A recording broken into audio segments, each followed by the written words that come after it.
Mostly talked about playing inside the changes again because I think this is a skill that is underappreciated and you could use a little bit more of in your playing. So we started with C, and then we segued with the active scale up to the C5. We talked about this position again. The major thing is the country arpeggio, and the permutations of that. Skip the B string.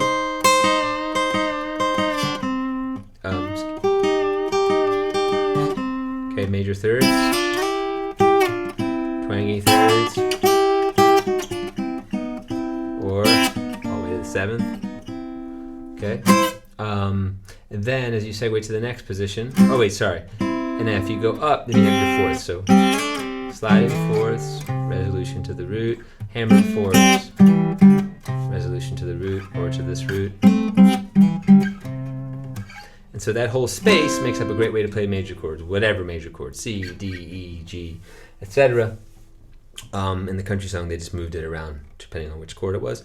And then the next position of the same major chord takes you to here, which I call the F shape. If you put your ring finger, you can see that clearly. The most obvious thing is 6, which you don't love because they're very happy sounding. Twangy 6. Down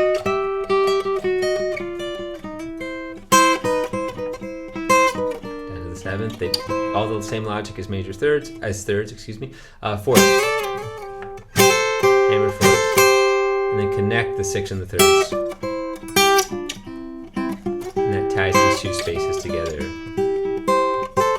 Or the do no wrong zone, where you just leave the triad in place and just add embellishments, like Yale Ledbetter. If you want to get ambitious, you can add the high third, so it's 3, 2, 1, 7, 6, 5.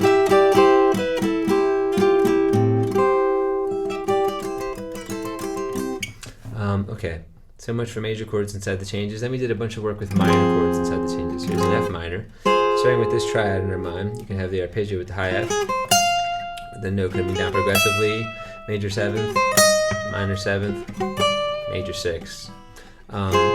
But more importantly is getting inside the changes. So if you take this low third and you drop it to a major third, so minor, major, and then move it up to 2, you have a nice little run. The top one, if it's in a Dorian kind of mode, will go up a whole step. We go major, major, minor, which is common if it's a minor 4, it has a Dorian kind of sound in a major context.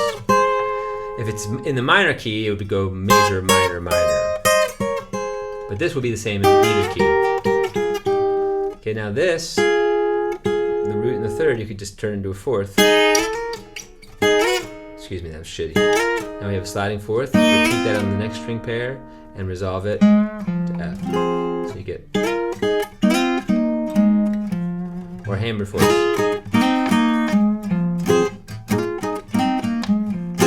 Then the third run, you can just transform to 6 by bypassing the B string, going to the first string. Same kind of shapes.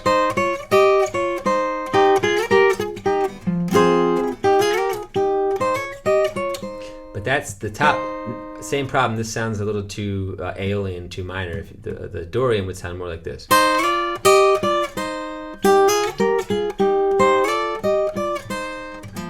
Both are great. So that's playing inside a minor chord. Move it around to different minor chords, C, D, E, F, G. And then we combine your C and your F minor, because that's partially how your song is written. So we reviewed your C scale. And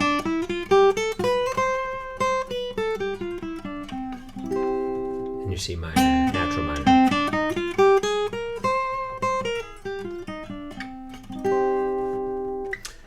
And then we reviewed the Mixolydian, so when your C goes to from a major 7 to a dominant, we'd flatten your B. Sloppy. And that you could play over the F chord too, which makes an F major mode for that chord. And then when the F goes minor, you go to C minor, which is the same notes as F Dorian. And again, these are the overlapping ways to think.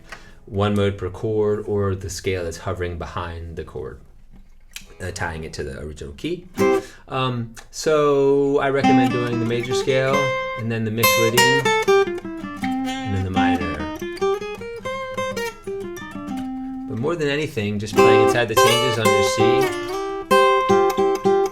and then on your F.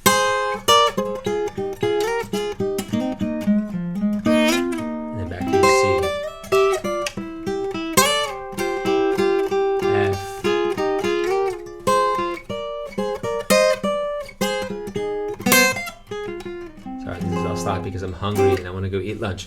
But you get it, brother. That's what we covered. Have fun.